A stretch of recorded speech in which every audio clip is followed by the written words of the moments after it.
నమస్తే నేను సిరి ఖలిస్తానీ ఉగ్రవాది హర్దీప్ సింగ్ నిజ్జర్ హత్య కేసు విషయంలో కెనడా వ్యవహరించిన తీరుపై ఇండియా తీవ్రంగా స్పందించింది.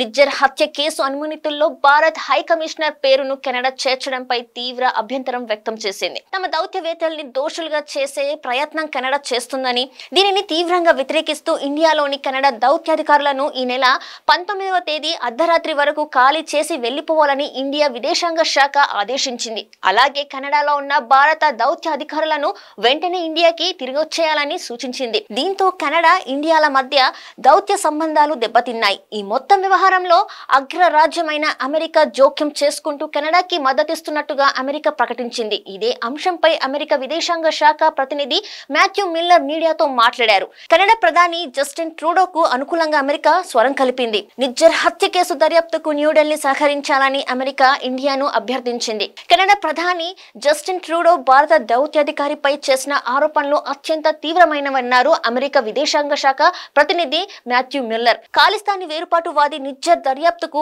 భారత్ సహకరించాలని కోరారు. రోజువారీ ప్రెస్ బ్రీఫింగ్స్ లో మాట్లాడుతూ ఆ ఆరోపణలు అత్యంత తీవ్రమైనవని ఖచ్చితంగా చెప్పగలం. వాటిని భారత్ సీరియస్ గా పరిగణించి కెనడాతో దర్యాప్తుకు సహకరించాలి, కానీ న్యూఢిల్లీ దీనికి భిన్నమైన మార్గాన్ని ఎంచుకుందన్నారు.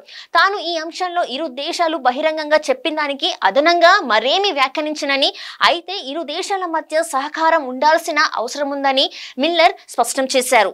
భారత్ అమెరికా దౌత్య సంబంధాలపై కూడా మిల్లర్ కీలక వ్యాఖ్యలు చేశారు. తమ దౌత్య బంధం చాలా బలంగా ఉందన్నారు. భారత్ మా శక్తివంతమైన భాగస్వామిగా కొనసాగుతుందని, సమిష్టి లక్ష్యాలు, స్వేచ్ఛాయుత ఇండో పసిఫిక్ వంటి పలు అంశాలలో మేము కలిసి పనిచేస్తున్నామన్నారు. తమ దౌత్య బంధంలో ఇరు దేశాలు తమ అభిప్రాయాలను సూటిగా వ్యక్తం చేసే పరిస్థితి ఉందన్నారు. నిజ్జర్ హత్య కేసు విషయంలో కెనడా ప్రధాని ట్రూడో చేసిన వ్యాఖ్యలతో పాటు న్యూఢిల్లీలో సహకరించడం లేదంటూ ఆందోళన వ్యక్తం చేశారు. గ్యాంగ్స్టర్ లారెన్స్ బిష్నోయ్ ముఠాతో భారత్ ప్రభుత్వ ఏజెంట్లకు సంబంధాలున్నాయని చెప్పేందుకు కెనడా ప్రధాని ప్రయత్నించారు. ఇండియాలోని 6 కెనడా దౌత్యవేత్తలు ఈ నెల 19వ తేదీన అర్ధరాత్రిలోగా దేశం విడిచి వెళ్లిపోవాలని కెనడాలోని భారత్ దౌత్యాధికారులు స్వదేశానికి వచ్చేయాలని భారత్ ప్రకటించిన నేపథ్యంలో ట్రూడో హడావిడిగా విలేకరుల సమావేశం ఏర్పాటు చేశారు. తమ పౌరుల రక్షణ కోసం తాము ఏమి చేయడానికైనా వెనకాడబోమని స్పష్టం చేశారు. రెండు దేశాల రాజకీయ, ఆర్థిక, సామాజిక ప్రయోజనాల సాధనకు ఉమ్మడిగా పనిచేయడం, అందుకోసం దౌత్య చర్చలు, వాణిజ్య, భద్రతాపరమైన సహాయ సహకారాల ద్వారా దేశాల నడుమ బలోపేతమవుతుంది. తన సార్వభౌమాధికారానికి, సమగ్రతకు ప్రమాదకరమైన ఉగ్రవాదులు, ముష్కర సంస్థలు, సంఘ విద్రోహ కార్యకలాపాలను ఎదుర్కోవడంలో ఒక దేశానికి మరొకటి తోడ్పడడం ఖచ్చితంగా ఉభయతారకమవుతుంది.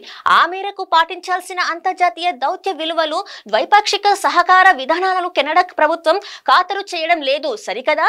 ఖలిస్తానీ ముష్కరులను చంకనెక్కించుకుంటూ ఇండియాతో కోరి తగువ పెట్టుకుంటుంది. అందులో భాగంగానే ఏడాది కిందట హతమైన ఖలిస్తానీ ఉగ్రవాది హర్దీప్ సింగ్ నిజ్జర్ కు కెనడా పార్లమెంట్ ఇటీవల నివాళులు అర్పించడం తీవ్ర వివాదాస్పదమైంది.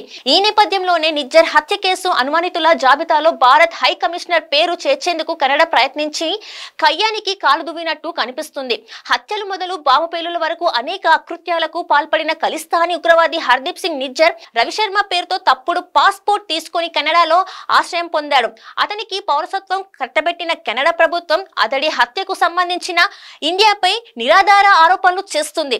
భారత హై కమిషనర్ దౌత్య అధికారులపై బురద జల్లే ఇరు దేశాల నడుమ పెను సంక్షోభానికి కారణమైంది. కెనడాలో త్వరలో ఎన్నికలు జరగనున్న నేపథ్యంలో కెనడా ప్రధాని జస్టిన్ ట్రూడో రాజకీయంగా గడ్డు పరిస్థితులను ఎదుర్కొంటున్నారు. దేశంలో జీవన వ్యయాలు పెరగడం, నేరాలు అధికం కావడం తదితరులతో ప్రజల్లో ట్రూడోపై తీవ్ర వ్యతిరేకత వ్యక్తమవుతుంది. ఈ నేపథ్యంలోనే రాబోయే ఎన్నికల్లో ఆయన పార్టీ గెలవడం కష్టతరం కానున్నదని విమర్శలు వస్తున్నాయి. దీనికి తోడు ట్రూడో నేతృత్వంలోని ప్రభుత్వానికి మద్దతును ఉపసంహరించుకుంటున్నట్టు న్యూ డెమోక్రటిక్ పార్టీ అధ్యక్షుడు జగ్మిత్ సింగ్ ప్రకటించారు. ఈ పరిణామాలతో ఉక్కిరిబిక్కిరవుతున్న కెనడా ప్రధాని జస్టిన్ ట్రూడో తన రాజకీయ భవితకు ఇండియాతో ఇప్పటి వరకు కొనసాగుతున్న దౌత్య సంబంధాలను బలిపెడుతున్నారని విమర్శించారు. కెనడాలో ఎక్కువ సంఖ్యలో ఉన్న సిక్కుల ఓటుల కోసమే ట్రూడో ఖలిస్తానీలకు సపోర్ట్ చేస్తున్నారు.